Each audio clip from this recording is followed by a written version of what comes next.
பிதா குமார் பசுத்தாவின் கிரியைக நாம நம் அனைவரும் ஆசிர்வதித்து வழியெடுப்பதாக. ஆமென். நாம் அனைவருமாக இணைந்து கீர்த்தனையில் 6வது கீர்த்தனை நாம் பாடுவோமாக. 1 முதல் 3 கவிகளை பாடுவோம். தோத்திரம் இயேசு சுவாமி உமக்கென்றும் தோத்திரம் இயேசு சுவாமி தோத்திரம் செய்கிறோம் நினையார் திரு நாமத்தினார் இரவில் என்ற பாடலை நாம் அனைவருமாக பாடுவோமாக.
திருப்பாடல் என்கின்ற ஞான சங்கீதம் புத்தகம் 105 1 முதல் 11 நாம் அனைவருமாக மாறி மாறி நாம் வாசிப்போமாக. ஞான சங்கீதம் புத்தகம் 105.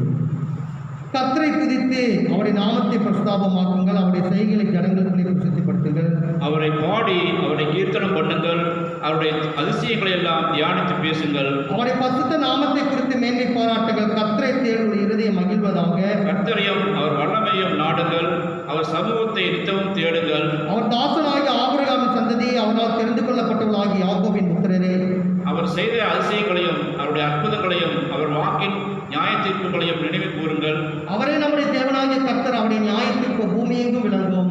1000 தலைமுறைக்கென்று அவர் கட்டளையிட்ட வார்த்தையும் ஆபிரகாமுடைய அவர் பண்ணின உடன்படிக்கையையும் அவர் ஈசாக்கிட்ட ஆணையம் என்றென்றைக்கு நினைத்திருக்கிறார். அதை யாக்கோவுக்கு பிரமாணமாகவும் இஸ்ரவேலுக்கு நித்திய உடன்படிக்கையாகவும் உறுதிப்படுத்தி நம்மை சேர்ந்து வாசிப்போமாக. உங்கள் சுதந்திர பாகமான கானான் தேசத்தை உனக்கு தருவேன் என்றார். பிதாவுக்கும் குமாரனுக்கும் பரிசுத்தாவியாருக்கும் மகிமை உண்டாவதாக. ஆமென். தலையை தாழ்த்தி கர்த்தருடைய சமூகத்திலே ஜெபம் செய்வோம். மகா பரிசுத்தமும் இரக்கம் நல்ல ஆண்டவன் அன்பின் கடவுளே, இந்த பரிசுத்தமான ஓய்வு நாளிற்காக உமக்கு நன்றி செலுத்துகின்றோம்.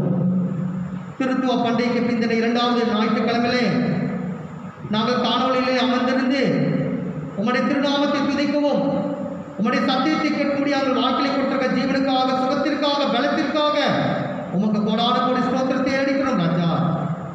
வீடுகளில் அமர்ந்திருந்து வீடுகள் தோறும் ஆலயம் என்று பவுல் அப்போஸ்தலர் சொல்கிறவனமாக வீடுகள் அமர்ந்திருந்து உம்முடைய திருநாமத்தை துதிக்கின்ற பொழுது, சத்தியத்தை கேட்கின்ற பொழுதும் நாங்கள் நல்ல சாட்சியுள்ள பிள்ளைகளாக வாழ இருக்க தேவனை கிருபை செய்தபடியே ஜெபிக்கிறோம். உமக்கே துதிகன மகிமை யாவற்றை செலுத்துகிறோம். இயேசு கிறிஸ்துவின் ஜெபங்கள் நல்ல தந்தையே, ஆமென்.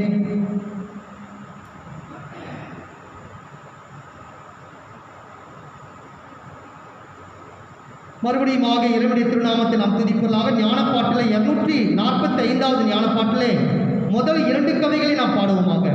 இம்மட்டும் தேவ கிருபை அடியேனை ரட்சித்து இக்கட்டிலே ஜீவனை அன்பாய் பராமரித்து மா தயவாய் நிறைத்திட்டு இம்மட்டும் சுவாமி எனக்கு அந்த பாடல் முதல் 2 கவிகளை நாம் பாடுவோமாக.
எல்லா காலத்திலும்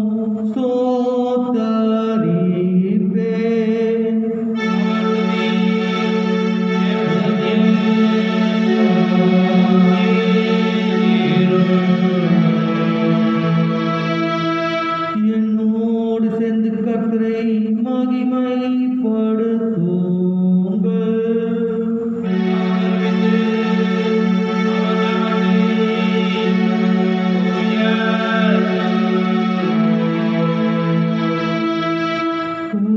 நல்லவர் என்பதை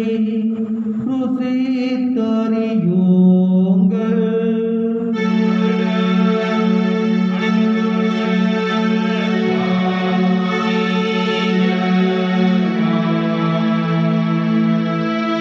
பிதாவுக்கும் குமாரனுக்கும் பரிசுத்த ஆவியானவருக்கும் மகிமை உண்டாவதாக.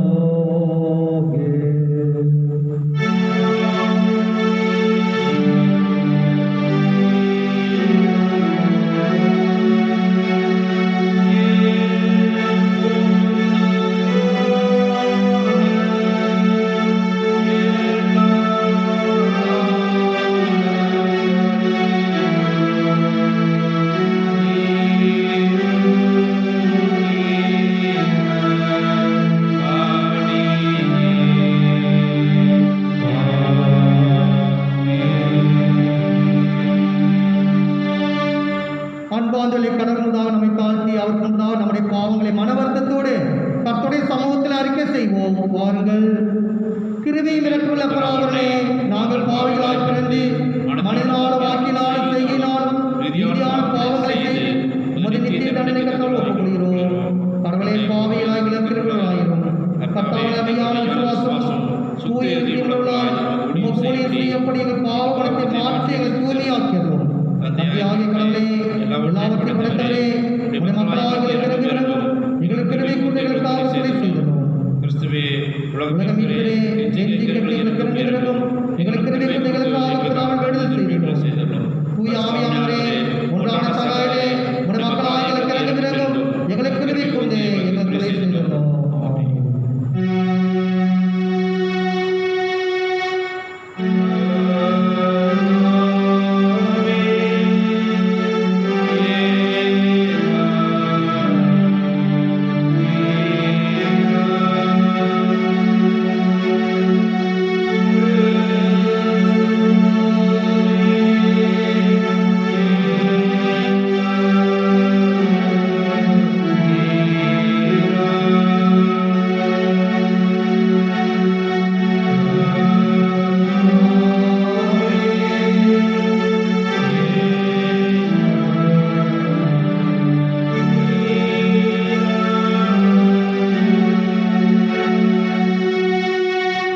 கடவுள் நம்மிடம் மன உருக்கமுள்ளவராயிருக்கிறார். மலைகள் விலகினாலும் குன்றுகள் நிலை மாறினாலும் என் கிருபை விட்டு விலகாமலும் என் சமாதான உடன்படிக்கை மாறாமலும் இருக்கும் என்று சொல்கின்றார்.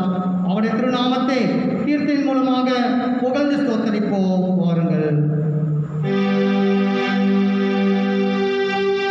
உன்னத பரனே, கேவிக மகிமை, உன் சமாதானம் உலகினில் பெருக, கடவுளின் பிரியமதே என்றென்றோம் நீசரமானிடமே தோலங்க.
சர்வத்திற்கு வல்ல அநாதி கடவுளே, உம்முடைய உறுதியான அன்பில் நிலைக்கிறவளை கைவிடாமல் ஆண்டி வழிநடத்துகிறா.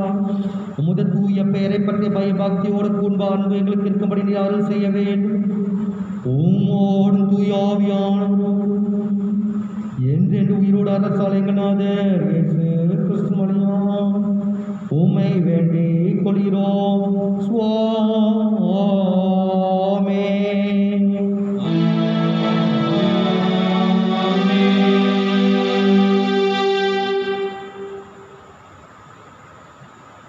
இந்த நாளிற்காக குறிக்கப்பட்டுள்ள பழைய ஏற்பாடு பகுதி வாசிக்க அனைவரும் கவனமாக கேட்பீர்களாக.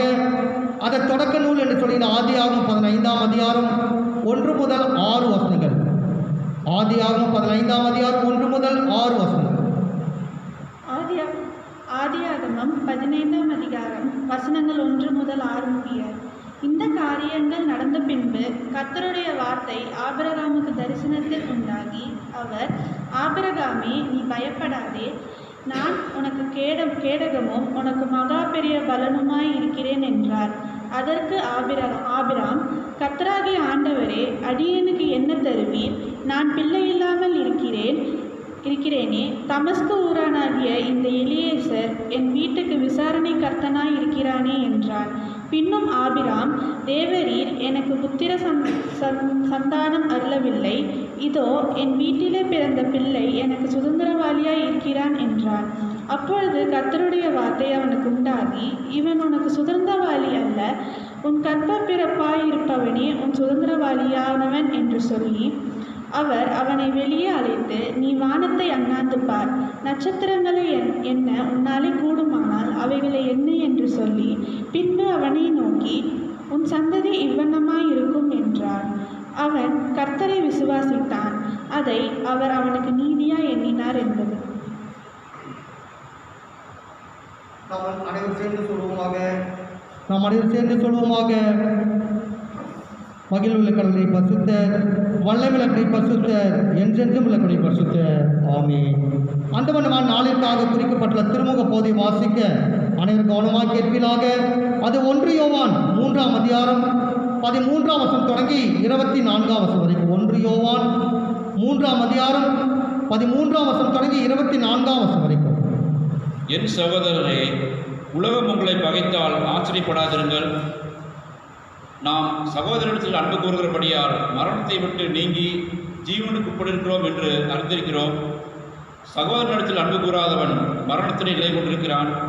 தன் சகோதரனை பகைக்கிற எவனும் மனுஷ கொலை பாதகனாய் இருக்கிறான். மனுஷ கொலை பாதகன் எவனும் அவனுக்குள் நித்திய ஜீவன் நிலைத்திராது என்று அறிவீர்கள். அவர் தம்முடைய ஜீவனை தமக்காக கொடுத்ததினாலே அன்பு இன்னதென்று அறிந்திருக்கிறோம். நாமும் சகோதரனுக்காக ஜீவனை கொடுக்க கடனாளிகளாக இருக்கிறோம். ஒருவன் உலக ஆஸ்தி உடையவனாக இருந்து தன் சகோதரனுக்கு குறைச்சி கொண்டு கண்டு தன் இருதயத்தை அவனுக்கு அடைத்து கொண்டால் அவனுக்குள் தேவ அன்பு நிலைத்திருக்கிறது எப்படி? என் பிள்ளைகளே, வசனத்தினாலும் நாவினாலும் அல்ல, கிரையினாலும் உண்மையினாலும் அன்பு கூற கடவோம். இதனாலே நாம் நம்மை சத்தியத்திற்குரியவர்கள் என்று அறிந்து நம்முடைய இருதயத்தை அவருக்கு முன்பாக நிச்சயப்படுத்திக் கொள்ளலாம். நம்முடைய இருதயமே நம்மை குற்றவாளிகளாக தீர்க்குமானால் தேவன் நம்முடைய இருதயத்திலும் பெரியவராயிருந்து சகலத்தையும் அறிந்திருக்கிறார்.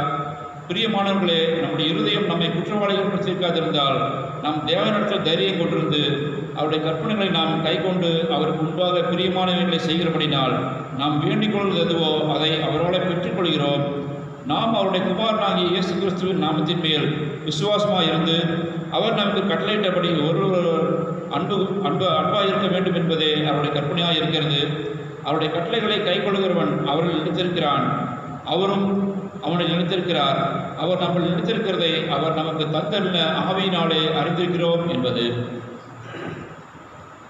வாசிப்படியாக குறிக்கப்பட்ட திருமுக போதை வாசிக்கப்பட்டு முடிந்தாயிற்று.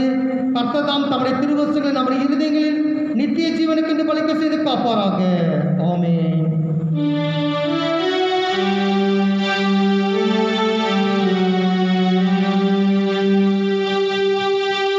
உங்களை இருளில் நின்று தமது வியந்தகங்களுக்கு அழைத்துள்ளவர்கள் மேன்மை மிக்க செயல்களாக இருப்பது உங்கள் பணியாகும் என்று கர்த்தர் சொல்லுகிறார்.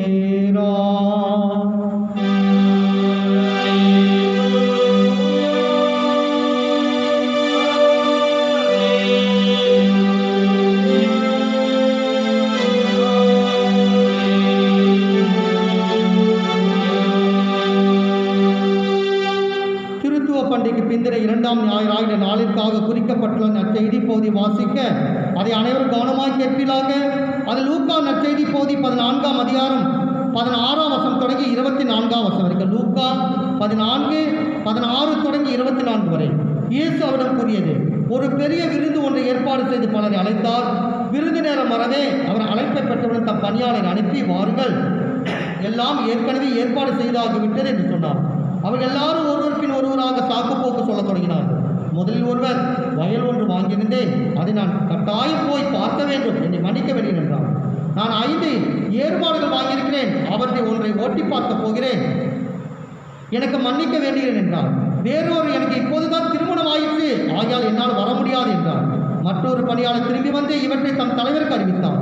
வீட்டு உரிமையாளர் சினமுற்று தம் பணியாளரிடம், நீ நகரின் வீதிகளுக்கும் சந்தைகளுக்கும் விரைந்து சென்று ஏழையோர், உடல் ஊனமுற்றோர், பார்வையற்றோர், கால் ஊனமுற்றோர் ஆகியோர் இங்கே கூட்டி வாரும் என்றார். பின்பு பணியாளர் தலைவரை, நீர் பணிந்தபடி செய்தாயிற்று, இன்னும் இடம் இருக்கிறது என்றார். தலைவர் தம் பணியாளரை நோக்கி, நீர் வழியோரங்களிலும் நடைபாதைகளிலும் போய் எனது வீடு நிரம்பும் அளவுக்கு மக்களை வற்புறுத்தி கூட்டி வாரும். அழைக்கப்பட்டுள்ள எவரும் என்னுடைய விருந்தை சுவைக்கப் போவதில்லை என உமக்கு சொல்கிறேன் என்றார் என்பதே.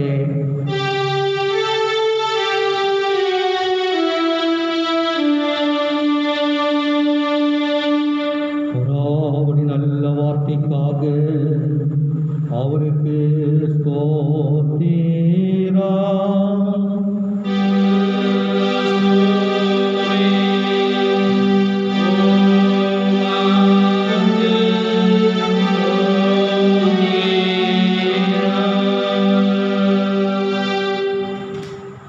நம் உலகத்தில் அனைத்து திருச்சபைகள் ஐக்கியப்பட்டதாக நாம் நம்முடைய விசுவாச பிரமாணத்தை அப்போஸ்தல விசுவாச பிரமாணத்தின் மூலமாக கர்த்தருடைய சமூகத்தில் அறிக்கை செய்வோம். வாருங்கள். வானத்தை பூமியை படைத்த எல்லாம் வல்ல பிதாவாகிய கடவுளை விசுவாசிக்கிறேன். அவருடைய குமாரன் ஆண்டவருமாகிய இயேசு கிறிஸ்துவை விசுவாசிக்கிறேன். என் பரிசுத்த ஆவியினாலே கற்பத்தில் உட்பவித்து கன்னி மரியாதையில் பிறந்து பொந்தி பிலாத்துக்கு பாடுபட்டு சிலுவையில் அறைந்து மறுத்தடக்கம் செய்யப்பட்டார். பாதாளத்தில் இறங்கி 3 நாள் மட்டும் உயிர்த்தெழுந்தார். பரத்திற்கேறி எல்லாம் வல்ல பிதாவாகிய கடவுளை பற்றியிருக்கிறார். அவரிடத்தில் எல்லோருக்கும் மரித்தவருக்கு நியாயத்தின்படி வருவார். பரிசுத்த ஆவியை விசுவாசிக்கிறேன். பொதுவான பரிசுத்த சபையும் பரிசுத்தமான ஐக்கியமும் பாவமன்னிப்பும் சரியமைத்தலும் நித்திய ஜீவனை விசுவாசிக்கிறேன். ஆமென். நாம் அறிக்கை விசுவாச பிரமாணத்தில் இறுதியில் எடுத்திருக்க ஆண்டவர் அனைவருக்கும் அருள் புரிவாராக. ஆமென்.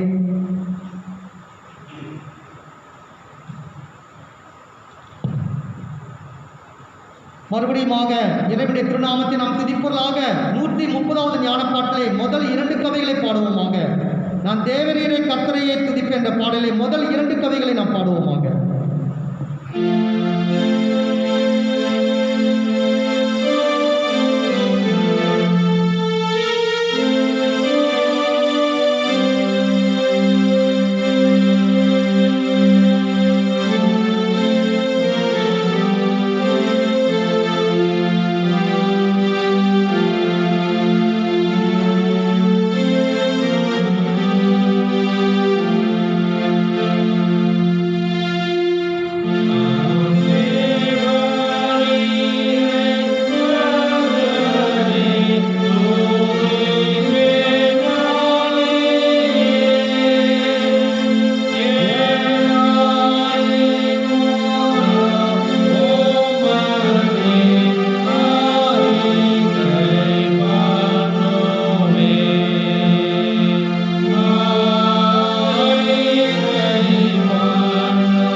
பிதாவாகிய தேவனாலும் கர்த்தராகிய இயேசு கிறிஸ்துவினாலும் நம் அனைவருக்கும் கிருபையும் சமாதானமும் உண்டாவதாக. ஆமென். கர்த்தருடைய பரிசுத்த நாமத்திற்கு மகிமை உண்டாவதாக. இப்பொழுதும் இந்த வாரம் திருத்துவ பண்டிகையினுடைய 2வது ஞாயிறாக நாம் அனுசரிக்கிறோம். இந்த நாளிலும் கூட நாம் தேவனுடைய செய்திக்கு ஆயத்தமாக நாம் ஒரு நிமிடம் நம் தலையை தாழ்த்தி ஜெபித்து நாம் தேவனுடைய வார்த்தைக்கு கடந்து செல்வோம். எங்கள் அன்பின் பரலோக தகப்பனே, எங்கள் கர்த்தரும் இரட்சகரும் ஆண்டவருமாக இருக்கிற இயேசு கிறிஸ்து நாமத்தினால் உடைய சமூகத்தில் வருகிறோம். இந்த பெருந்தொற்று பேரிடர் காலத்திலே நாங்கள் உம்முடைய பிள்ளைகளாக ஜனங்களாக உடைய ஆலயத்தில் கூடி ஆன்லைன் மூலமாக தேவனுடைய வார்த்தையை சபையாருக்கு விசுவாசிகளுக்கு அனுப்ப முடியாது எடுத்துக்கக்கூடிய பிரயாசங்களை தேவனாக கர்த்தர் ஆசீர்வதித்து வருகிறதற்காக நன்றி செலுத்துகிறோம். இப்பொழுதும் தாப்பனே, நம்முடைய வார்த்தைக்கு நாங்கள் செல்வதற்கு முன்பதாக எங்கள் இருதயங்களை பரிசுத்த ஆவியானவர் நேராய் உடைய வசனத்துக்கு நேராய் திருப்புவீராக. பேசுகின்ற அடியை மறைத்து தாப்பனே, நீர் வெளிப்படும்படியாக ஜெபிக்கிறோம். நீர் என்ன வார்த்தையை சொல்லுகிறீரோ அதை நாங்கள் ஆண்டவரே சபைக்கு சொல்ல முடியாது. தேவனாக கர்த்தர் எங்கள் மீது இறக்கம் செய்ய முடியாது. இந்த மாலை நேரத்தில் நாங்கள் ஜெபிக்கிறோம், சோஸ்திரிக்கிறோம், பயன்படுத்தும் இயேசு கிறிஸ்துவின் நாமத்தில் நல்ல பிதாவே, ஆமென். இன்றைய நாளுக்கென்று நம்முடைய திருச்சபை ஒழுங்கு செய்திருக்கக்கூடிய முறைமையின்படி ஆயர் அவர்கள் எனக்கு சொன்ன அந்த தலைப்பு தேவனுடைய ராஜ்யம் அல்ல பரலோக ராஜ்யம் என்று சொன்னார். பரலோக ராஜ்யம், த கிங்டம் ஆஃப் ஹெவன், தேவனுடைய ராஜ்யம், த கிங்டம் ஆஃப் காட், கிறிஸ்துவின் ராஜ்யம், த கிங்டம் ஆஃப் கிரைஸ்ட், இவைகள் எல்லாம் இன்டர்சேஞ்சபிளாக ஒன்றுக்கு ஒன்று மாற்றிக்கொள்ளத்தக்க வகையில் நம்முடைய வேதாகமத்திலே நாம் பார்க்கிறோம். தேவனுடைய ராஜ்யம், யோவான் ஸ்நானகன் தனது ஊழியத்தை அவன் ஆரம்பிக்கும் போது மத்திய 3ஆம் அதிகாரம் 2ஆம் வசனத்தில் பார்க்கிறோம். அவன் சொல்லுகிறான், மனம் திரும்புங்கள், தேவனுடைய ராஜ்யம் சமீபத்திருக்கிறது சொன்னான். ஆக முதல் வார்த்தையை தேவனுடைய ராஜ்யத்திற்கு அவன் நம்மளை இட்டு செல்கின்ற அவன் கூறுகின்ற அறைகூவல் மனம் திரும்புங்கள், ரிப்பன்ட். ஆண்டவராகிய இயேசு கிறிஸ்துவும் தம்முடைய ஊழியத்தை ஆரம்பிக்கும் போது மார்க் 1ஆம் அதிகாரம் 14-15 வசனங்களில் நாம் பார்க்கும்போது அவரும் சொன்னார், மனம் திரும்புங்கள், தேவனுடைய ராஜ்யம் சமீபத்தில் இருக்கிறது, தேவனுடைய ராஜ்யம் சமீபமாக இருக்கிறது என்று சொன்னார். மனம் திரும்புங்கள், ரிப்பன்ட். தேவனுடைய ராஜ்யத்திற்கும் மனம் திரும்புதலுக்கும் அதிக தொடர்புடையதாக இருக்கிறது. நாம் மனம் திரும்பினால்தான் தேவனுடைய ராஜ்யத்தை நாம் பார்க்க முடியும். யோவான் எழுதின சுவிசேஷம் 3ஆம் அதிகாரத்தை நாம் பார்க்கும்போது சொன்னால், அங்கே நிக்கோதேமு அந்த பரிசேயன், அவன் நியாயப்பிரமாணத்தில் தேறினவன், வேத பிரமாணி. அவன் தேவனாகிய கர்த்தர் இயேசு கிறிஸ்துவை அவன் அழைக்கின்றான் அலங்கார வார்த்தைகளை கொடுத்து. ஆனால் ஆண்டவர் அவனுக்கு மறுபடியாக சொன்னது, நீ மனம் திரும்பி மறுபடியும் பிறக்காவிட்டால் நீ தேவனுடைய ராஜ்யத்தை காண மாட்டாய். அப்போ தேவனுடைய ராஜ்யத்தை காண்பதற்கும் மனம் திரும்புவதற்கும் ஆண்டவர் தொடர்பு படுத்துகிறார். அதே அதிகாரத்திலே 3ஆம் அதிகாரம் 5ஆம் வசனத்திலே, ஒருவன் ஜலத்தினாலும் ஆவியினாலும் பிறவாவிட்டால் தேவனுடைய ராஜ்யத்தை பிரவேசிக்க மாட்டான். முதலில் ஆண்டவர் நிக்கோதேமுக்கு சொன்னார், நீ மனம் திரும்பாவிட்டால் தேவனுடைய ராஜ்யத்தை காண மாட்டான். 2 வசனங்கள் கழித்து நாம் பார்க்கும்போது, நீ ஜலத்தினாலும் ஆவியினாலும் பிறவாவிட்டால் தேவனுடைய ராஜ்யத்தில் பிரவேசிக்க மாட்டான். காண மாட்டாய், பிரவேசிக்க மாட்டான். மனம் திரும்பினால்தான். ஆக இந்த யோவான் 3ஆம் அதிகாரத்திலே நாம் பார்க்கும்போது மனம் திரும்புவது என்று சொன்னால், ஆண்டவர் அதை ஆழமாக சில கருத்துக்களை முன்வைக்கின்றார். என்னவென்று சொன்னால், நாம் பாவத்திலிருந்து மனம் திரும்புவது, நம்முடைய துன்மார்க்க செயல்களிலிருந்து மனம் திரும்புவது, இவையெல்லாம் மனம் திரும்புவதற்கு ஏற்ற கனிகள் தான், காரியங்கள் தான். ஆனால் ஆண்டவர் இந்த பகுதியிலே மனம் திரும்புதலுக்கும் பரலோக ராஜ்யத்திற்கும் தேவனுடைய ராஜ்யத்திற்கும் உள்ள தொடர்பை அவர் எப்படி வலியுறுத்துகிறார் என்று சொன்னால், மனம் திரும்புவதில் என்று எதை சொல்லுகிறது சொன்னால், நாம் நம்முடைய பிரயாசங்களின் மீது நம்பிக்கை கொள்ளாமல் இரட்சிப்புக்காக நித்திய ஜீவனை பெறுவதற்காக நாம் நம்முடைய கிரியைகளின் மீது நாம் நம்பிக்கை கொள்ளாதபடி, மாம்சத்தில் வெளிப்பட்ட தேவனாகிய கர்த்தர் இயேசு கிறிஸ்துவே பிரத்யட்சமாய் நம்மிடத்தில் வந்திருக்கும் போது அவர் மீது நாம் விசுவாசம் வைக்கும்படியால், அந்த விசுவாசத்தின் மூலமாய் நாம் மனம் திரும்பி மறுபடியும் பிறக்கக்கூடிய, நான் அல்ல, என்னால் முடியாது, என்னுடைய நற்கிரிகளினால் நான் நித்திய ஜீவனை சுதந்திரித்துக் கொள்ள முடியாது, நான் தேவனுடைய ராஜ்யத்தில் பிரவேசிக்க முடியாது, நான் தேவனுடைய ராஜ்யத்தை காண முடியாது, அந்த பரலோக ராஜ்யத்தில் நான் பிரவேசிக்க வேண்டும் என்று சொன்னால், அந்த மாம்சத்திலே வெளிப்பட்ட தேவனுடைய குமாரனை விசுவாசிப்பதன் மூலமாக. ஆகையால் தான் இன்றைக்கு நம்முடைய திருச்சபை நமக்கு கொடுக்கப்பட்டிருக்கக்கூடிய அந்த பழைய ஏற்பாட்டு பகுதியிலும் சரி, அந்த நம்ம நிறுவ பகுதியிலும் சரி, விசுவாசத்தை குறித்தான போதனையை அங்கே அதிகமாக எம்பசைஸ் பண்ணியிருக்கிறது, வலியுறுத்தப்பட்டிருக்கிறது காண்கிறோம். ஆக விசுவாசத்தின் மூலமாக நாம் நீதிமான்களாகி, வேதம் சொல்லுகிறது, ரோமர்கள் நிறுவம் 5ஆம் அதிகாரம் 1ஆம் வசனத்திலே, நாம் விசுவாசத்தினால் நீதிமான்களாக்கப்பட்டிருக்கிறோம். அதே அதிகாரம் 9ஆம் வசனத்திலே, நாம் ஆண்டவருடைய இரத்தத்தினாலே நாம் நீதிமான்களாக்கப்பட்டிருக்கிறோம். எனவே ஆண்டவருடைய நாமத்தின் மேல் விசுவாசம் உள்ளவர்களாகி, அதற்கு அடுத்தபடியாக ஒன் ஸ்டெப் அகடாக நாம் ஆண்டவருடைய இரத்தத்தினாலே நீதிமான்களாக்கப்பட்டுகிறோம் என்ற உணர்வடைவதுதான் மனம் திரும்புதல். இது சற்று வித்தியாசமான ஒரு கண்ணோட்டத்தில் கூட நீங்கள் காணலாம். பொதுவாக என்ன சொல்லுவோம் என்று சொன்னால், நம்முடைய பாவ வழிகளை விட்டுவிட்டு மனம் திரும்புவது. அப்கோர்ஸ் அதில் எந்த விதமான மாற்று கருத்தும் இல்லை, ஐயம் இல்லை, சந்தேகம் இல்லை. நாம் நம்முடைய அநியாயமான, பாவமான, துன்மார்க்கமான வழிகளை விட்டு திரும்புகிறோம்.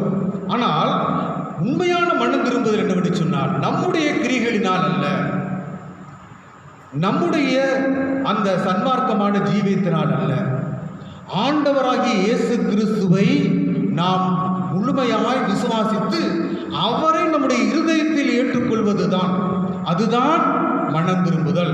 அப்பேற்பட்ட மனம் திரும்புதல் தான் பரலோக ராஜ்யத்தை நாம் காண முடியும், பரலோக ராஜ்யத்தில் பிரவேசிக்க முடியும் ஆண்டவர் சொல்லுகிறார்.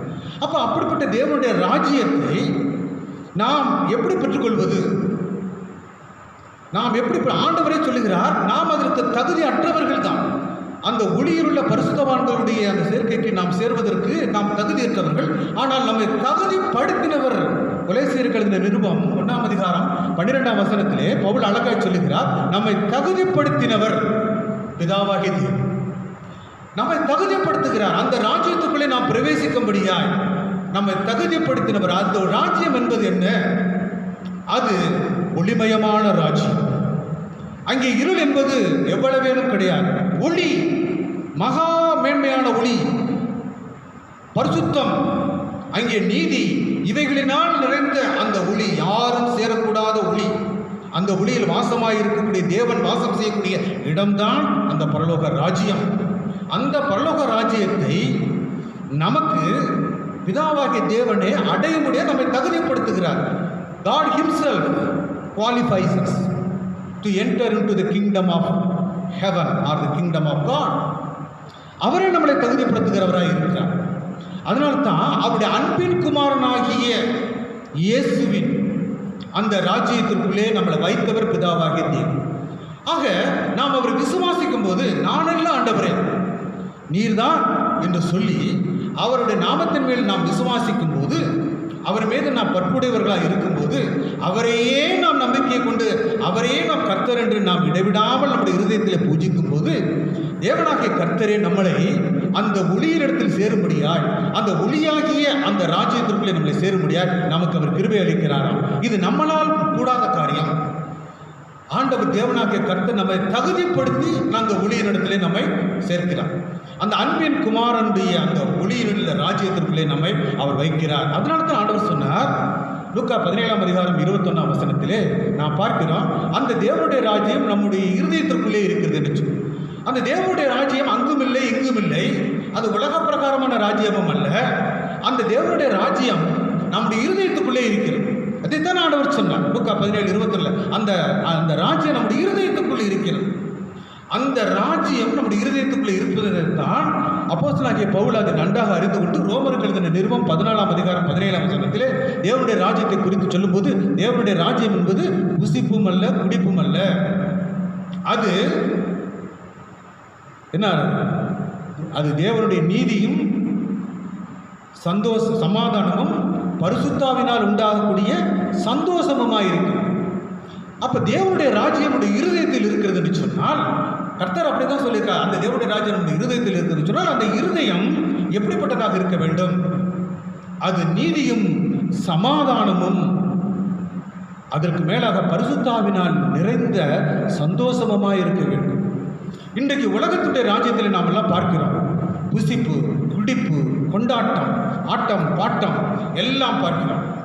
ஆனால் அதற்கு பிறகு கூட இந்த மாதிரி பின் விளைவுகள் பண்ணின பிறகு கூட, ஏற்பட்ட பிறகு கூட மனிதன் திருந்துகின்றான், மனிதன் உணர்கின்றான், அவன் துக்கம் கொள்ளுகிறான். இதை குறித்து பவுல் 2 கொரிந்தியர் 7ஆம் அதிகாரம் 9ஆம் வசனம் 10ஆம் வசனங்களில் அவர் தெரிவிக்கின்றார். இந்த லௌகீக துக்கம், 2 விதமான துக்கங்களை குறித்து பவுல் பேசுகின்றார் இந்த நிருபத்தில். ஒன்று மனுஷீக துக்கம், லௌகீக துக்கம், இந்த உலகத்திற்கு உண்டான துக்கம்.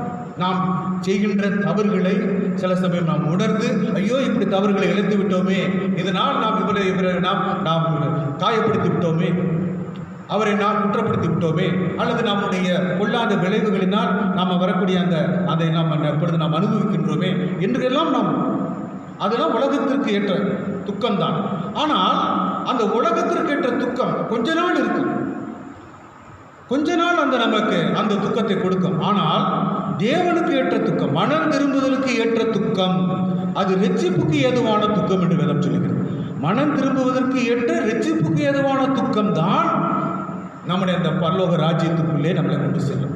ஏன்னு சொன்னால், அந்த மனம் திரும்புதலுக்கு ஏற்ற அந்த ரட்சிப்புக்கு ஏதுவான அந்த துக்கம், அது தேவனுக்கு ஏற்ற துக்கம். அது கம்ப்ளீட்டாக நம்மளை டிரான்ஸ்ஃபார்ம் பண்ணும். அதைத்தான் பவுல் சொல்லுகிறார் ரோமருக்கு எழுதின நிருபம் 12ஆம் அதிகாரம் 2ஆம் வசனத்திலே, உங்கள் மனம் புதிதாகிறதுனாலே மறுரூபமாகுங்கள். அந்த மறுரூபமாகும், கம்ப்ளீட் டிரான்ஸ்ஃபர்மேஷன்.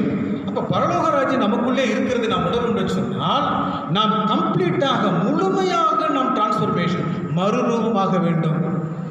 இந்த உலகத்திற்கு ஏற்ற துக்கமானது அஃப்கோர்ஸ் அது நம்மளை அது சிந்திக்க வைக்கும், நம்மை உணர வைக்கும். ஆனால் மறுபடியுமாக அந்த உலகத்திற்குள்ளே தான் செய்ய வைக்கும். மீண்டுமாக நாய் தன் கக்கினதை தின்பதற்கு திரும்பவும் போல என்று பேதுரு எழுதுகிறான் அல்லவா? அதே போல திரும்பவும் அதே பாவத்தை அதை செய்யும்படியாக நம்மளை அதை என்ன பண்ணோம், நம்மளை கொண்டு செல்லும். அதுதான் உலகத்திற்கு ஏற்ற துக்கம். ஆனால் தெய்வீக துக்கமோ தேவனுக்கு ஏற்ற துக்கம். இந்த காலகட்டத்திலே, இந்த கொரோனா பேரிடர் பெருந்தொற்று காலத்திலே தேவனாகிய கர்த்தர் தம்முடைய பிள்ளைகளிடத்திலே அவர் எதிர்பார்க்கக்கூடிய காரியம் என்னவென்று சொன்னால், உலகத்திற்கு ஏற்ற துக்கத்தை நாம் விட்டுவிட வேண்டும். இந்த காரியம் தேவனுடைய கர்த்தருடைய கருத்தில் இருக்கிறது. தேவனுடைய சித்தம் இல்லாதபடிக்கு இந்த கொரோனா, இந்த பேண்டமிக் எல்லாம் அது பூமிக்குள்ள வர முடியாது. தேவனாகிய கர்த்தர் இஸ் ரெய்னிங் த யூனிவர்ஸ். நாம் அதைத்தான் விசுவாசிக்கிறோம் அல்லவா? நாம் தேவனாகிய கர்த்தர் இந்த பூமியை அவர் அரசால் இருந்தார். ராஜாதி ராஜா, கர்த்தாதி கர்த்தர் is raining the universe. Not only the world, N universe அண்ட சராசரங்களையும் அவர் தம்முடைய கட்டுக்குள் தான் வைத்திருக்கிறார். எனவே தேவன் ஏதோ ஒரு காரணத்திற்காகத்தான் இதை அனுமதித்திருக்கிறார். ஆனால் இந்த உலகத்தை குறித்தே நாம் சிந்தித்து இந்த காலகட்டத்தில் நாம் கவலைப்படுவதை காட்டிலும், துக்கப்படுவதை காட்டிலும், இந்த காலத்திலாவது நாம் தேவனுக்கு ஏற்ற துக்கத்தை, தேவனுக்கு ஏற்ற துக்கம் இரட்சிப்புக்கு ஏதுவான மனம் திரும்புதலை கொண்டு வருகிறது. அப்படி இரட்சிப்புக்கு ஏற்ற மனம் திரும்புதலை கொண்டு வருவதையான அந்த தேவனுடைய துக்கம் நம்மை தேவனுடைய ராஜ்யத்துக்குள் பிரவேசிக்க செய்யும். இதுதான் இந்த தேவனுடைய ராஜ்யத்தை குறித்த மகிமையாக இருக்கிறது.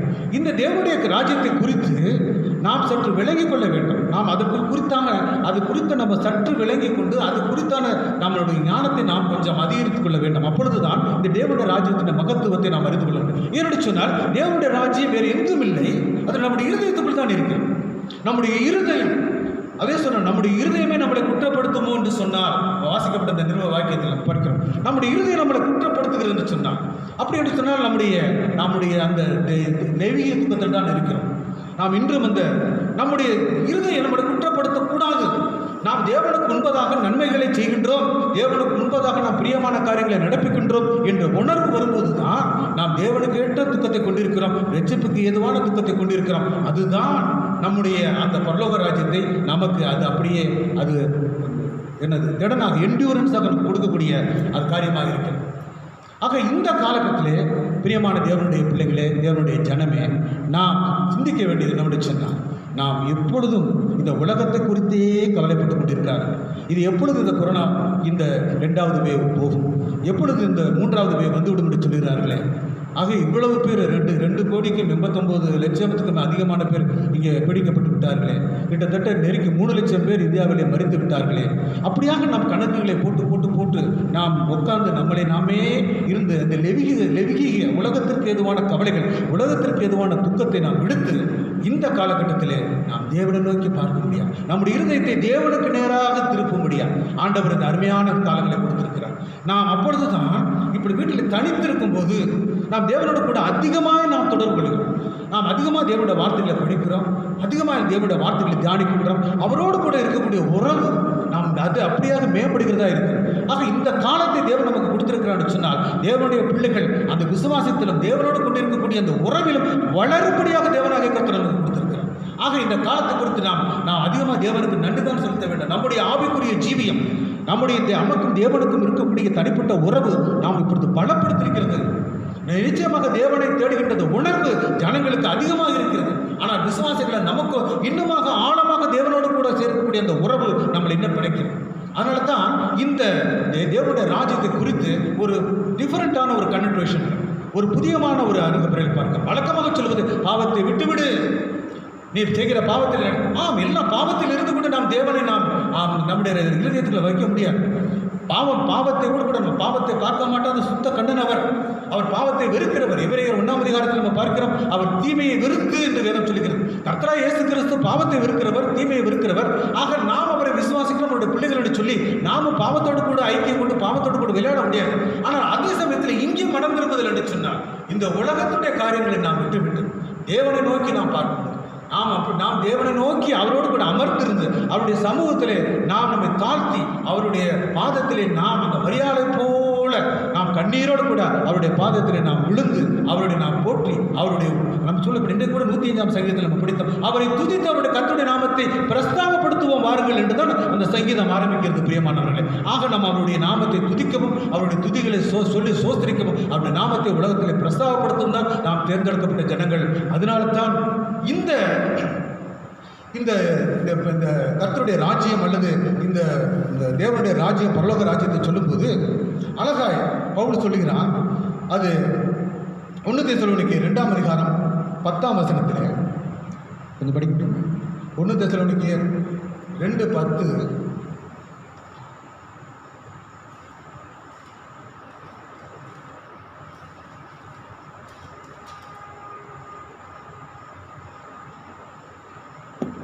விசுவாசிகளாகிய உங்களுக்குள்ளே நாங்கள் எவ்வளவு பரிசுத்தமும் நீதியும் பிழையுமாய் நடந்தோம் என்பதற்கு நீங்களும் சாட்சி, தேவனும் சாட்சி. மேலும் நம்முடைய ராஜ்யத்திற்கும் மகிமைக்கும் உங்களை அழைத்த தேவனுக்கு நீங்கள் பாத்திரராய் நடக்க வேண்டும் என்று தகப்பன் தன் பிள்ளைகளுக்கு சொல்லுகிறது போல நம்முடைய ராஜ்யத்திற்கு மகிமைக்கு உங்களை அழைத்தவராகிய கர்த்தருக்கு, இப்போ நம்முடைய ராஜ்யத்திற்கு நம்ம அழைத்தவர் கர்த்தர். இதை நம்ம பார்க்கறது இந்த entry into the kingdom of heaven, அது entry into the kingdom of God என்பது கர்த்தரே நம்மளை அழைக்கிறார். வேத வார்த்தை அப்படி தான் சொல்லுகிறது. நம்மை அவருடைய ராஜ்யத்திற்கு மகிமைக்கும் அழைத்த தேவனுடைய அதில் நாம் பாத்திரராக நடந்து கொள்ளும்படி. அப்போ நம்ம already we have been called to inherit the kingdom of God. நாம் தேவனுடைய ராஜ்யத்தை சுதந்திரிக்கும்படியாய் நாம் ஏற்கனவே தேவனாலே அழைக்கப்பட்டிருக்கிறோம். தேவனே நமக்கு அந்த அழைப்பை கொடுத்திருக்கிறார். He has given the call to his children, to his people to inherit the kingdom of God. ஆனால் அதற்கு நாம் பாத்திரவான்களாய் நடந்து அதற்கு தான் சொல்லுறது. 11ஆம் வசனத்தில் நாம் அந்த 10ஆம் வசனத்தில் சொல்லுற புத்தி நாங்கள் சொல்லுகிறோம், உங்களுக்கு நாங்கள் கடிந்து கொண்டு புத்தி சொல்லுகிறோம்னு சொல்லி இதே நம்ம பார்க்கும்போது 2 பேதுரு 1ஆம் அதிகாரம் 10ஆம் வசனம் படிக்கலாம். 2 பேதுரு 1:10-11.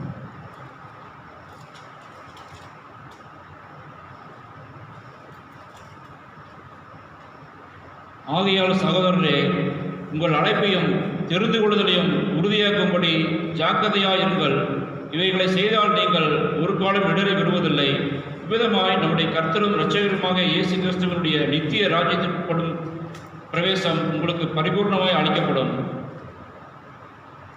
ஆக அந்த 1 தெசலோனிக்கேயர் 2ஆம் அதிகாரம் 11ஆம் வசனத்தை அப்படியே அதை ஒட்டி இன் கன்கார்டன்ஸ் வித் தி வேர்ட் இங்கே பேதுரு அழகாய் அதை உறுதிப்படுத்துது. He reiterates again what Paul has announced.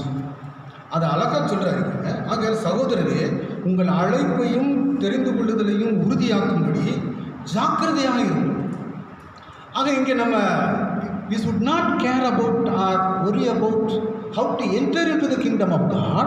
நாம் தேவனுடைய ராஜ்யத்தில் பிரவேசிப்பது குறித்து நாம் கவலைப்படுவதை காட்டிலும் அவர் ஏற்கனவே நம்முடைய தேவனுடைய ராஜ்யத்திற்கு நம்ம அழைத்திருக்கிறார் என்பதை அதை நாம் தெரிந்து கொள்ள முடியாது.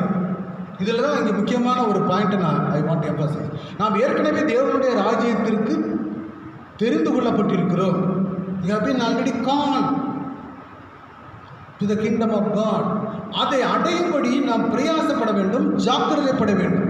ஆக இந்த காலகட்டத்திலே நாம் அதைத்தான் அதிகமாக தியானிக்க வேண்டும். தேவனுடைய ராஜ்யத்திற்கு அழைக்கப்பட்டிருக்கக்கூடிய தேவனுடைய பிள்ளைகளாகி நாம் அதை எப்படி நாம் அதை காத்துக்கொள்வது, அதை எப்படி நாம் பத்திரப்படுத்துவது, அதில் நாம் எப்படி நிலைத்திருந்ததை ஜாக்கிரதைப்படுத்துவது என்று சொன்னால் அடுத்த வசனம் அதை சொல்லுகிறது. It has been fully guaranteed. அது எந்த மாற்று கருத்துமே இல்லை. நீங்கள் பார்த்தீங்கன்னா 11ஆம் வசனத்தை நீங்கள் பாருங்கள். விதமாக நம்முடைய கர்த்தரும் இரட்சகருமாகிய இயேசு கிறிஸ்துவனுடைய நித்திய ஜீவனத்துக்கு நித்திய ராஜ்யத்துக்கு உட்படும் பிரவேசம் உங்களுக்கு பரிபூர்ணமாக அளிக்கப்படும். அதில் எந்த ஒரு அயோட் ஆஃப் டவுட்டே கிடையாது. ஒரு சின்ன எலிமெண்ட் ஆஃப் டவுட்டுங்கிறதே கிடையவே கிடையாது. அந்த ராஜ்யத்துக்குள் பிரவேசிக்கப்படுவதில் உங்களுக்கு பரிபூர்ணமாக அளிக்கப்படும்.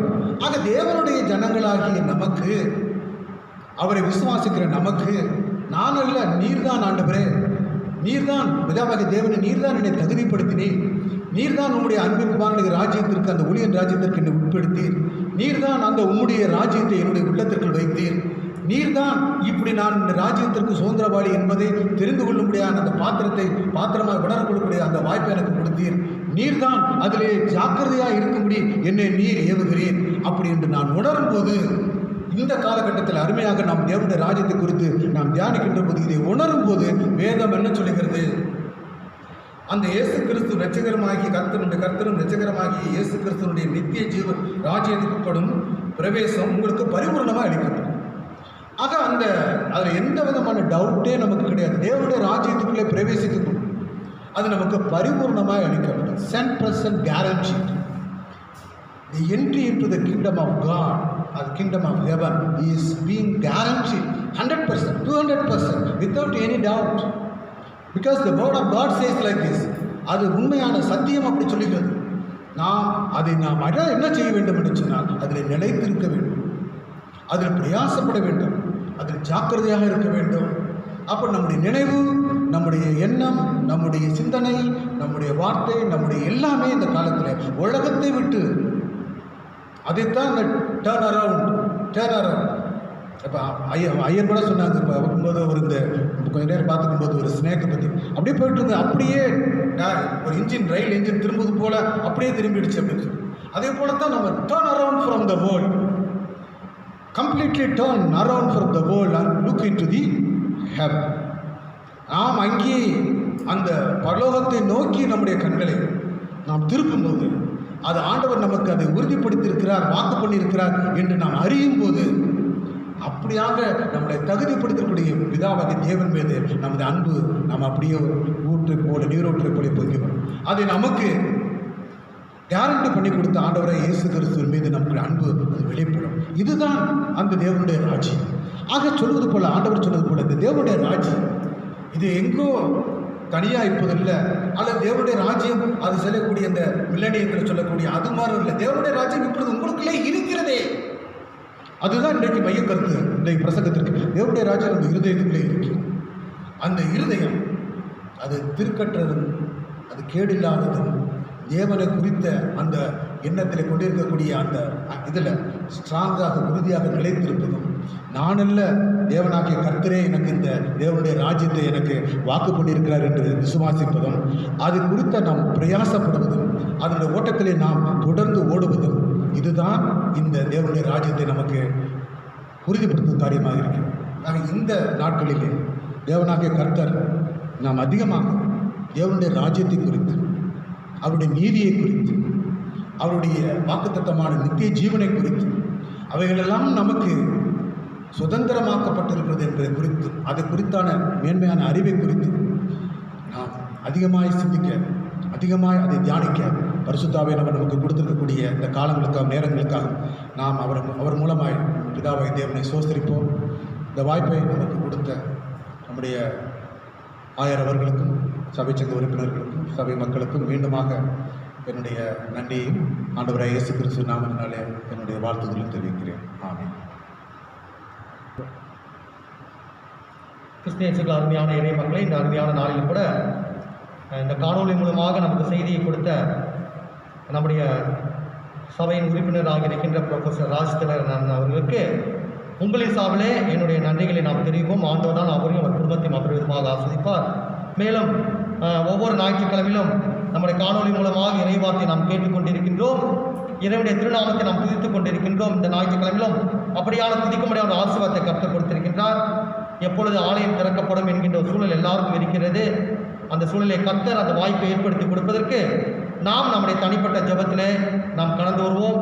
மேலும் சபை சந்தா செலுத்த பிரியமாக இருப்பவர்கள் நம்முடைய பொருளாளர்களுடைய அலைபேசி என்ற நீங்கள் அழைப்பை கொடுக்கின்ற பொழுது அவர் அந்த பில்லை போட்டு வைப்பார். அந்த பகுதிக்குள்ளாக கடந்து செல்கின்ற பொழுது நீங்கள் அதை கொடுத்து அதற்கான பில்லை நீங்கள் பெற்றுச் செல்லும்படியாக உங்கள் அன்புடன் கேட்டுக்கொள்கிறேன். ஒவ்வொரு ஞாயிற்றுக்கிழமையிலும் ஆண்டவருக்காக காணிக்கையை நீங்கள் எடுத்து வைத்து அந்த காணொலி மூலமாக அமர்ந்திருக்கின்ற பொழுது இல்லங்கள் தோறும் ஆலயம் என்கின்ற ஒரு நினைவுடனே, அந்த ஆலய ஆராதனை வழிபடுகின்ற ஒரு சிந்தனையுடனே ஆண்டவரை நாம் துதித்து அந்த காணிக்கை நீங்கள் ஆலயத்துக்கு வரும் பொழுது நீங்கள் கொண்டு வந்து செலுத்தும்படியாக உங்கள் அன்புடன் கேட்டுக்கொள்கிறோம். தலையை தாழ்த்தி கர்த்தருடைய சமூகத்தில் ஜெபம் செய்வோம். மகா பரிசுத்தம் இருக்கும் நல்ல ஆண்டவரே, அன்பின் கடவுளே, இந்த நாளிலே கேட்கப்பட்ட வார்த்தைகளை நினைப்பூட்டி பார்க்கின்றோம். நாங்கள் பரலோக ராஜ்யத்தை அடைய வேண்டும், பரலோக ராஜ்யத்தின் பிள்ளையாக மாற வேண்டும் என்கிற சிந்தனை எங்கள் இடத்தில் இருக்கிறது. அதற்கு நாங்கள் எப்படியாக தகுதிப்படுத்திக் கொள்ள வேண்டும் என்கின்ற சிந்தனையை எங்களுடைய வாழ்க்கையை கொடுத்த தயவுக்காக, கிருபைக்காக நன்றி செலுத்துகின்றோம். அதன் பிரகாரமாக நாங்கள் வாழ உம்முடைய ராஜ்யத்தின் பிள்ளையாக நாங்கள் கடந்து வர தேவனை கிருபை சித்தமுடைய ஜெபிக்கிறோம். இயேசு கிறிஸ்துவின் ஜெபங்கள் தந்தையே, ஆமென். நம்முடைய கர்த்தராகிய இயேசு கிறிஸ்துவின் கிருபை, பிதாவாகிய தேவனுடைய அன்பும் பரிசுத்த ஆவியோட அனுமதிக்கும் சந்தோஷ சமாதானம் எடுத்து ஆறுதல் தேர்தலும் உங்கள் அனைவரோடும் இன்று மீண்டும் சதா காலங்கள் வெளியிட்டுவதாக. ஆமென். தலைமை தாழ்த்தி கர்த்தருடைய சமூகத்திலே ஜெபம் செய்வோம். அன்பின் பராபரின் ஒன்றன் மீட்பின் பிதாவை உலக திருச்சபையை கண்ணோக்கி பார்த்து ஆசிர்வதியும். தமிழ் சுவிசேஷத்தின் திருச்சபையான நாங்கள் தூய போல இருக்கவும் எங்களிடத்தில் இருக்கிற பேராய சபை குருமார்களையும் பரிசுத்தாவில் நிரப்பபடி ஆட்சேபிக்கிறோம். ராஜா, அறுவடை ஆண்டவரும் அறுவடைக்கு உண்மையும் நேர்மையான ஊழியர்களுக்கு அனுப்ப வேண்டுகிறோம். திருப்பணிக்கென்று பயிற்றுவிக்கப்பட மாணவர்கள் போதிக்கும் ஆசைகளும் உடைய பரிசுத்தாவில் நிரப்பபடி ஆட்சேபிக்கிறோம். ராஜா, உலக அதிகாரி எல்லாருக்கும் ஜெபிக்கிறோம். நாட்டை ஆளுகிற ஆளுநர் பிரதம மந்திரி சகாலுக்காக ஜெபிக்கிறோம். நாட்டு மக்கள் நேர்மை செய்து நீதி நிலைநாட்ட உடைய பரிசுத்தாவின் துணை கொண்டு வழிநடத்த ஜெபிக்கிறோம். ராஜா, விசேஷமாக சுவாமி இந்த பேண்டமிக் பீரியடில் நாங்கள் கடந்து வந்திருக்கின்றோம். இந்த கொரோனா வைரஸுக்காக உடைய சமூகத்தில் ஜெபித்துக் கொண்டிருக்கின்றோம். இந்த இரண்டாவது அலை நிமித்தமாக அப்பா எங்களுடைய இந்த இந்திய தேசத்திலும் எங்கள் தமிழ்நாட்டில் பல்வேறுபட்ட மக்கள் பாதிக்கப்பட்டிருக்கிறார்கள், மறைத்திருக்கிறார்கள். ராஜா, அந்த வைரஸ் எப்படியாக கடந்து வந்ததோ அப்படியாக கடந்து செல்ல தேவரின் கிருபையை ஜெபிக்கிறோம். வாதையும் கூடாரத்தை அணுகாதுன்னு சொல்லிக்கிறோம். ராஜா, அப்படியாக உடைய வேத வசனை நம்புகிறோம். உண்மையில விசுவாசமாக இருக்கின்றோம். உங்களுடைய வாக்குத்தத்தத்தை பிடித்து நாங்கள் ஜெபிக்கிறோம். ராஜா, நீர்தாம் சாமி அந்த வைரஸிலிருந்து மெய்யான விடுதலை ராஜா உலகத்திற்கே நீ கொடுக்க முடியாது என்ற சமத்தில் ஜெபிக்கிறோம். உம்மால ஆகாத காரியம் ஒன்றுமில்லை என்று விசுவாசிக்கிறோம். உம்மால எல்லாம் ஆகும் என்று விசுவாசிக்கிறோம். அப்பா, மிக தீர்க்கதரிசி சொல்லியிருக்கூடமாக உன்னை நான் அதிசயங்களை காணப்படும் என்று சொல்லிக்கிறேன். ராஜா, அப்படியாக ராஜா அதிசயமான கர்த்தராக நீர்தாம் சாமி அதிசயமான காரியத்தை உங்களுடைய நாட்டில் ராஜா நீ செய்து தரும்படியா ஜெபிக்கிறேன். ராஜா, இந்த நாளிலும் காணொலி மூலமாக ஜெபிக்கிற ஒவ்வொரு உள்ளங்களுக்காக ஜெபிக்கிறோம். எந்த பாரத்தோடு எந்த கவலையோடு ஜெபித்தாலும் அவற்றை மெய்யான விடையில் தேவனாய் கருத்தை கொடுக்க ஜெபிக்கிறோம். உமைக்கே துதிகன மகிமை ஆவற்றை செலுத்துகிறோம். இயேசு கிறிஸ்துவின் ஜெபங்கள் தந்தையே, ஆமென். கர்த்தருடைய ஜெபத்தை சேர்ந்து சொல்லுவோமாக. ராஜ்யம் வருவதாக, சித்தம் பரமங்களை செய்வது போல பூமியை செய்யப்படுவதாக. அன்றுள்ள வார்த்தைகள் தாரும் நாளுக்கு மனித்திருக்கிறதை போல எங்கள் பாவங்கள் மன்னித்தலும் எங்கள் சோதனைக்கப்படாமல் தீமை லட்சத்திலும் ராஜ்யம் வல்லமை மகிமை நினைக்கப்படுவதிலே சுவாமி. ஆமென். கர்த்தரானவர் உங்களோடு இருப்பாரா.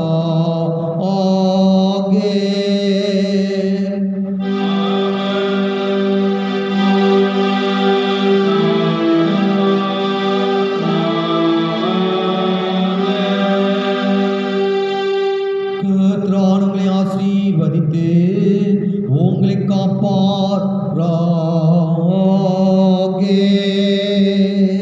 கர்த்தரானவர் தம திருமத்தில் பிரகாசிக்க செய்து உங்களுக்கு இருப்பார். கர்த்தரானவர் தம திருமத்துகளுக்கு பிரசன்னமாக்கி உங்களுக்கு சமாதானம் தந்தருவார்.